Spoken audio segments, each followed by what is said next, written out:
Hello, darkness, my old friend. You've come to talk with me again. Sends loose 6-2 to the Columbus Blue Jackets. And with that, the season's over. And thank goodness for that. What a long and brutal season that was. And to punctuate that fact, they lose 2 straight by a combined score of 11-4 to end the year. And even better than that, Columbus had nothing to play for. Ottawa had the chance to at least make Duchesne and Dzingel unhappy for one night, and they couldn't even show up. I mean, they have the next 4 months off. God forbid they show up for one last game. No, 4 months isn't long enough.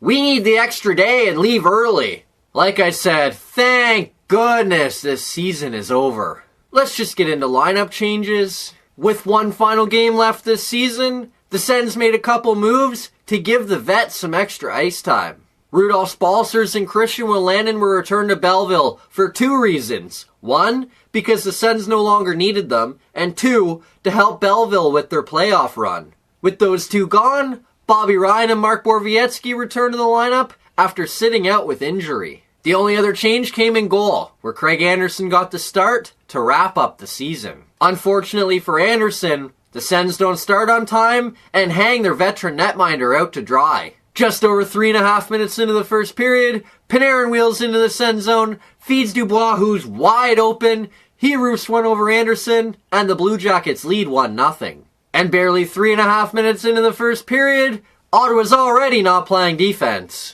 Man, they're going to need to clean that up if they want to compete for a playoff spot next year. And after appearing on CFR radio earlier yesterday morning, apparently the Sens are aiming for a playoff spot because Eugene Melnyk told CFRA he expects them to compete for a playoff spot, and the year after, they're going to be a playoff team. Without your first round pick this year, and without a willingness to spend money, it's going to be a challenge for the Sens to be competitive for a playoff spot by next year. It's going to take one pile of growth from the kids to make that happen. And the bad defense just continues as Bjorkstrand carries the puck into the Sens zone, dangles through the Sens defense, feeds Nutavera in front, who's wide open. He fires one by Anderson, and it's 2-0 Blue Jackets. I can't keep complaining about this defense.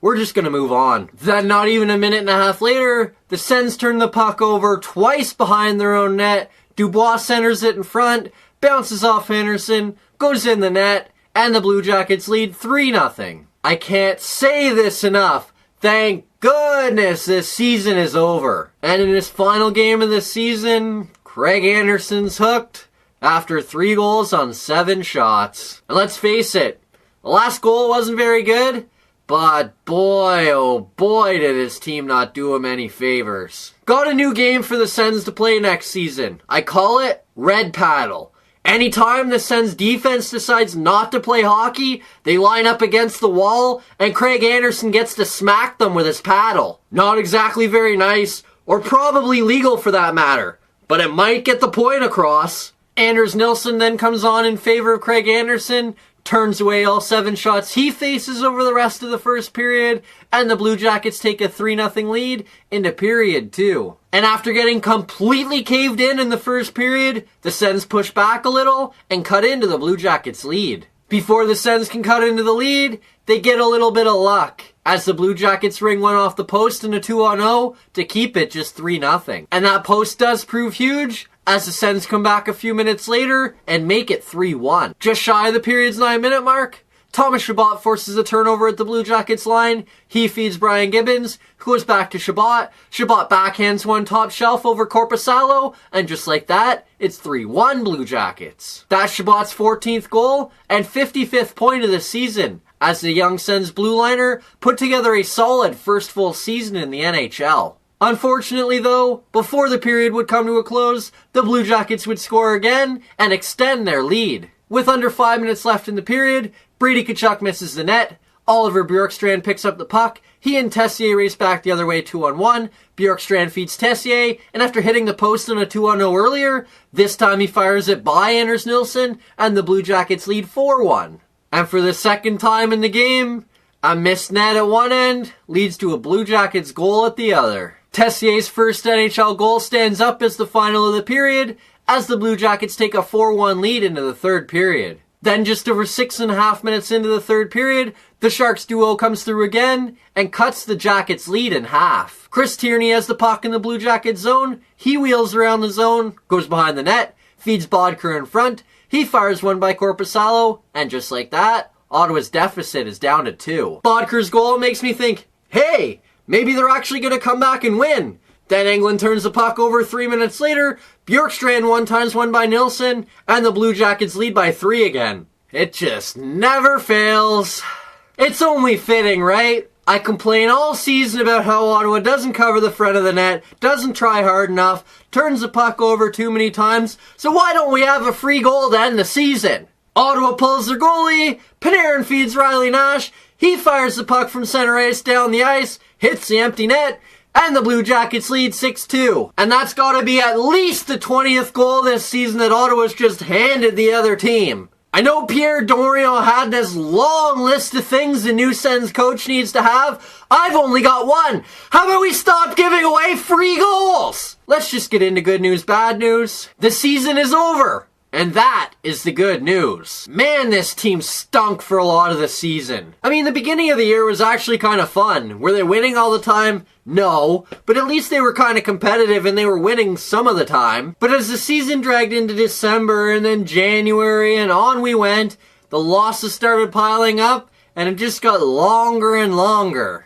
Then Stone, Duchesne, and Dzingel left and I thought we were never going to win a game again. They then amazingly turned it around, actually won a bunch of games, and then wrapped up the season with a 5-2 loss, a 4-1 win, a 5-2 loss, and a 6-2 loss.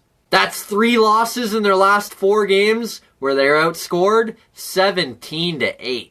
Thank goodness this season is over, and that is the good news. Now, more specifically for this game, the bad news. Ottawa had a real difficult time hitting the net last night, and that is the bad news. You look at the second goal the Blue Jackets scored. Bobby Ryan misses the net, the Blue Jackets go back the other way and put it in the goal. Then on the fourth goal, Brady Tkachuk misses the net, the Blue Jackets get the puck, go back the other way and score a goal. Even if Ottawa just hits the net, all of a sudden, the second goal doesn't happen, the fourth goal doesn't happen. That means the Blue Jackets don't have a 2-0 lead barely 9 minutes in, and they don't score to make it 4-1 in the second period. Take a couple of those goals out, now all of a sudden, it's a 2-2 game in the third. How things finish up from there is completely different. But Ottawa did a terrible job of hitting the net last night. It cost them 2 goals, and that is the bad news. Next up, geez, I really don't know. The schedule hasn't come out yet. But next up for the Sens, they go into the summer and better put a lot of work in. And for their defensemen, the next up, learn how to play defense. If Ottawa doesn't do a better job of preventing goals next season, they're going to end up exactly where they finished this season. Hopefully they have a good hard summer, and hopefully they're ready for September. I just don't think I could handle another season where the Sens finish in the bottom 2. Especially considering if they do it next year and don't end up with a top 3 pick, they'll have finished in the bottom 2 3 years in a row and not had a single top 3 pick in any of those years. They lost the lottery last year. They don't even have a ticket this year. Man, next year better be better than this one. See you. Well, again, I don't know when I'll see you. I'm not sure how I'm supposed to sign off. Usually I just tell you I'll see you the next time the Sens play. But that won't be till September. I guess what I'll say is I'll see you in my next video, whenever that may be. While I'm not exactly sure what my plans are going to be over the next few months, what I can tell you is that I will be seeing you at least a few times before September. There will probably be a draft video and a free agency video. If the Sens make any trades, I might have to do a video on that. There will be a new head coach I'll have to do an interview on. Maybe I'll look to do a full season review video. I might look to do some Belleville Sens videos for the playoffs as well, assuming they even figure out a way to make it. So there will be lots of content coming. When the next time I see you is, I'm not sure. So until then, have a good one, and we'll see you in the next video. And enjoy your summer.